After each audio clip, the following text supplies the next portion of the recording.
Thanks, Bryant. Jane, in the news this morning, U.S. authorities today begin court proceedings against 7 people accused of illegally buying U.S. planes and spare parts for Libya. The 2 C-130 planes were purchased from Lockheed and then sent to Libya by way of France and a country in West Africa. The United States forbids the sale of planes or parts to Libya. 3 California companies and 2 West German companies were named in the indictment returned by a federal grand jury in Atlanta. Britain's Sir Geoffrey Howe is in South Africa this morning. He's attempting to bring about a dialogue between the white minority government there and leaders of the country's black majority. Howe's arrival follows a speech Tuesday by President Reagan in which he reiterated his opposition to economic sanctions against South Africa.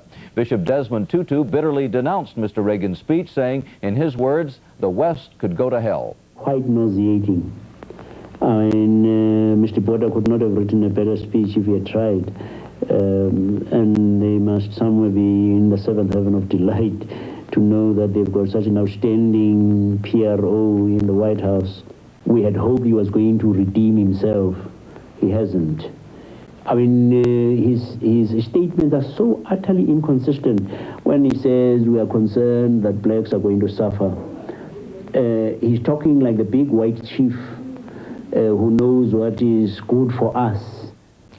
In this country, the Consumer Price Index rose 0.5% in June, this after a 0.2% increase in May. The government says higher prices for gasoline, electricity, and natural gas caused the increase in inflation. Despite that rise, the overall inflation rate for the first half of this year is lower than the rate for the comparable period in 1985.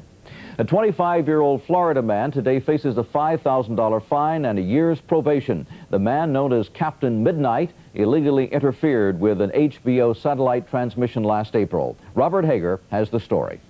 John McDougal, number 1 on the Federal Communications Commission wanted list. The Federal Communications Commission? It was McDougal, the agency said, who interrupted an HBO movie with the message, "Good evening, HBO," from Captain Midnight.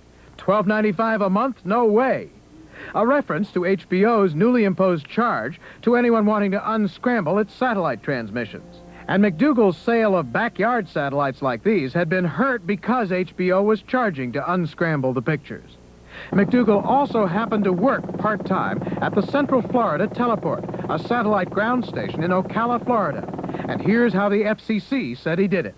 From Long Island, New York, HBO transmits its movies by bouncing its signal off a satellite to homes and cable companies.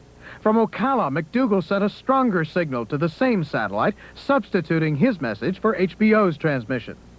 Of 2,000 ground stations, the FCC determined only 500, like Ocala, had enough power to manage this.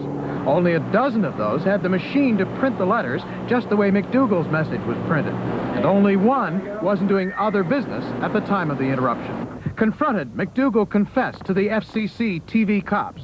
And although the agency says his action, if it disrupted military or telephone communications, could be a very serious business, in this case, he'll get off with a $5,000 fine.